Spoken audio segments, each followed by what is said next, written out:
Welcome to the Cybersecurity Competition Federation show.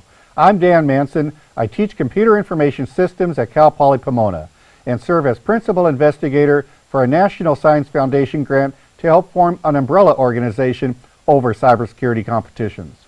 The Cybersecurity Competition Federation can support the development of skill at a large scale by bringing cybersecurity competitions under an umbrella organization, which will help players of all ages and skill levels identify a point of entry into a continuum of cybersecurity competition experiences.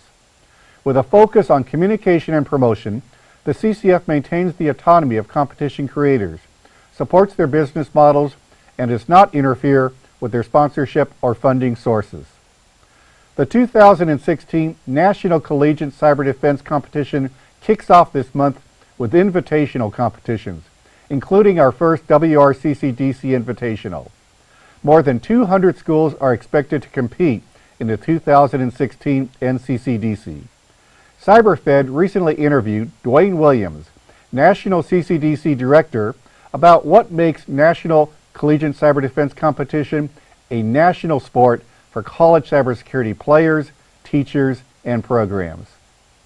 With me on the show today is Dwayne Williams. Dwayne is Associate Director for Cyber Competitions for the Center for Information Assurance and Security at the University of Texas in San Antonio. And Dwayne is in charge of operations for the National Collegiate Cyber Defense Competition. Dwayne, welcome. Thanks, Dan. It's good to be here. CCDC is one of the biggest success stories in not only in cyber competitions, but in cybersecurity at the collegiate level in this country. How did you get started? So the CCDC program started back in 2005. There was a NSF-sponsored group that got together and said it'd be cool if we had some way for teams to compete against each other and for colleges to help measure their information security programs. So my boss at the time, still my boss, Dr. Greg White, pulled some folks together and said, rather than study this issue, what if we just build something and see how it works out? So we got started building it that first year. We ran a pilot. There were some our regional directors that are with the program now and have been with us for a long time, came to that pilot, gave us some suggestions, and then we've worked with other professors and other groups and our regional directors to build this program around. So one of the things that's really worked about this program is it's been an absolute cooperation between the universities that are involved, the government entities that are involved, and the industry partners that are involved in the program. That's why it works. Have you stayed in touch with a couple of the alumni from CCDC over the years to see how they're doing? Yeah, absolutely. So there's a few select alumni that we've talked to throughout the years. Alex Levinson's a really good example, and he's been around in a couple different places, and people have seen him. You might see him in working with different red teams and different programs, but he's one of the folks. He wrote an article at the end of this year talking about what it means to be on the red team for a CCDC event, and how the CCDC events are not red against blue, they're truly blue against blue, and as a red teamer, your goal is to help enable the students to compete. So there's folks like that that have come to the competition and have absolutely come back into it to help support it and keep it growing. For those in the audience that have never seen CCDC, can you briefly talk about what the red team does, what the blue team and the different colors do? Right, so the different colors of teams we have different teams and labeled by color depends on their functionality. So you got blue teams, which are the competitors. Those are the students that come from the various colleges. That's what the blue team does. Their job is to operate, secure, and defend a small business network. So the goal for them is to keep that business up and running, keep the critical services going, respond to business tasks. It's as close as we can get to a real-world simulation of working for a small business. Then we have other teams. We have an orange team, which is simulated user base, as well as a remote customer base, so they help exercise the student's ability to respond and do customer service type tasks. You have the red team, which is the simulated bad guys. Their job is to break in, probe the student systems, see if they can take them offline, steal secrets, shut down services, things along those lines. So you have a white team, which is the judges. They help enforce the rules. They make sure nobody's messing up. And then you have, of course, the black team, which is the operations group. Now, some other CCDC events will also have a gold team, which is a second layer of judges who help oversee and manage the white team. Now, in CCDC, the students can only defend.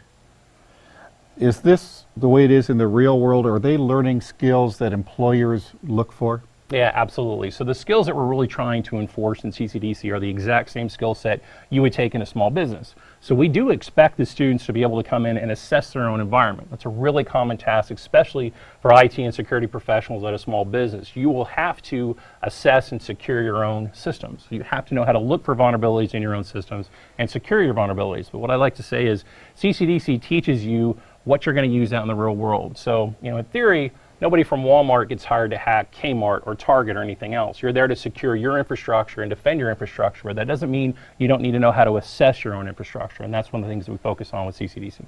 What does it take to have a successful team in this competition? So one of the goals we had for CCDC starting out was to make sure that it wasn't purely a technical competition, that we managed the expectations so that teams that had really, really strong technical skills but absolutely no business skills wouldn't dominate the competition. So one of the things we've always set out to do is make sure that to have a successful team and to win, you need to have a team that's very well rounded. You have to be able to do things like time management. You have to understand how a business operates. You have to understand how to manage risk and do risk analysis. You have to understand how to communicate things to a CEO or a C-level staff. So all of those things go into it, and the technical skills are critical, but if you don't have the entire package as a team, you will not win the CCDC. Thank you, Dwayne. Thank you. We continue this week with Inside the Game.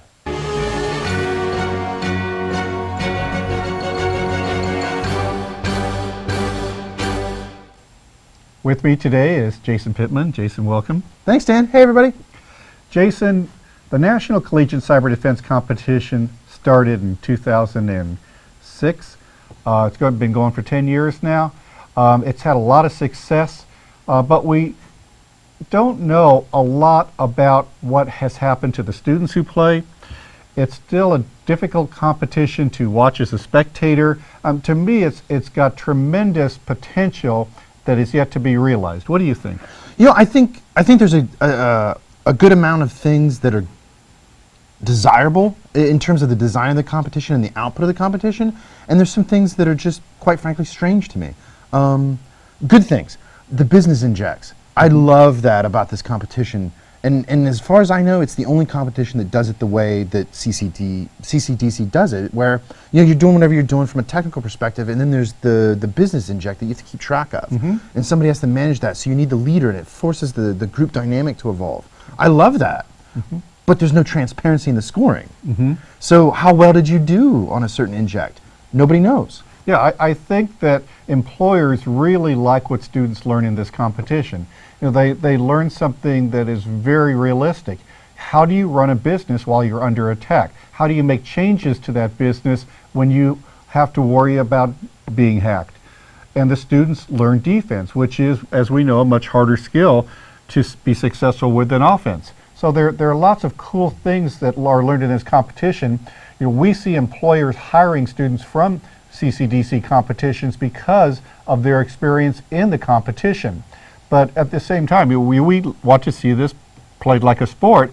We want statistics. We want something that plays to an audience. What will it take for CCDC to evolve? Yeah, I'm really interested to see how this evolves, particularly over the next 2-3 evolutions, so 2-3 years of CCDC, not only in the regionals, because they can be quite different from region to region, but at the national level, especially when you get all these different regions together. And it's the perfect format for, a national championship. To see how they evolve scoring, how they evolve visualization, how they evolve participation. Right now, those things are really black boxed off, and I don't think that's healthy for the sport. Right, but I see ways we can start to change that in our Western Regional CCDC this year. We're going to be looking at play-by-play. We're going to be looking at opening up the game more so people can understand what's going on inside the game. I'm looking forward to seeing what we can do. I totally agree, Dan. Thank you, Jason. Hey, wait a second, Oh, Dan. I'm getting a message from Uncle Jimmy and Aunt Edith. Oh, they have an urgent analysis for us. I think we should cut to them. Okay, let's see.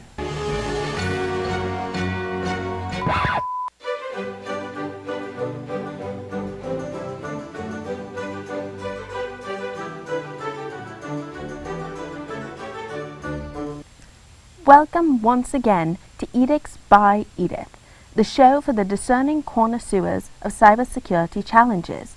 I am your hostess, Edith. Hey you guys, it's me, Uncle Jimmy.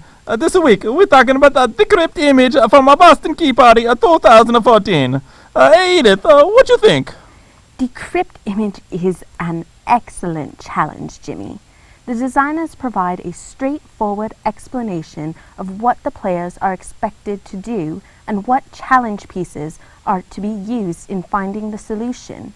Challenges just do not get better than this, Jimmy. Sounds like you got a winner, eh? I have indeed, Jimmy. almost like a chicken dinner. Chicken dinner? I hope it's chicken parmesan. We had that last night. Hey, tuna roll's never bad. Anyways, Jason, back to you in the studio.